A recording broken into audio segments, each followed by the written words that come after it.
Hello everyone. तर आज आपण जाणार आहोत वर्सोवा सी फूड फेस्टिवलला. आज मी ऑटो, ट्रेन आणि मेट्रो सगळं ट्राय केलं.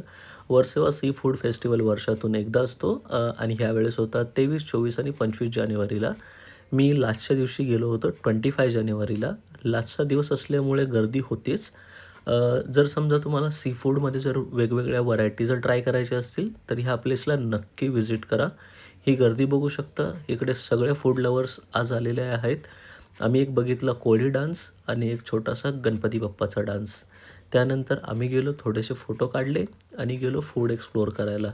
जर समजा फ्रेंड्स किंवा फॅमिलीसोबत जर तुम्हाला नाईट आउटचं प्लॅन करायचं असेल, तर ही प्लेस तुम्हाला नक्की आवडेल. त्यानंतर आम्ही एका फूड स्टॉलवरती गेलो, जिकडे आम्हाला व्हरायटी ऑफ फिश बघायला मिळाले.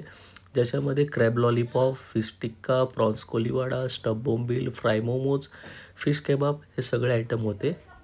मी त्यामध्ये ट्राय केला क्रॅब लॉलीपॉप, जो की मला खूप आवडला. त्यानंतर मी गेलो स्टॉल नंबर 24ला, जो की माझ्या फ्रेंडचा स्टॉल होता. तिकडे तुम्ही फिश बघू शकता, सगळ्या मॅरिनेट करून ठेवल्या आहेत फ्रायसाठी. आणि ह्यांची एक चांगली गोष्ट, ह्यांचे जे कुक आहेत ते वर्षानुवर्षापासून हेच काम करत आहेत. त्यामुळे क्वालिटी, क्वांटिटी आणि टेस्टमध्ये नो कॉम्प्रोमाइज. इकडे जर तुम्ही गेला तर तंदूर पापलेट नक्की ट्राय करा. व्हरायटी ऑफ फिश तुम्हाला इकडे बघायला मिळतील. आणि जर समजा तुम्हाला कोळी फूड किंवा कोळी कल्चरविषयी जर समजा तुम्हाला अजून जाणून घ्यायचं असेल, तर या फेस्टिवलला पुढच्या वर्षी नक्की व्हिजिट करा. तर भेटूया पुढच्या ब्लॉगमध्ये. Bye bye.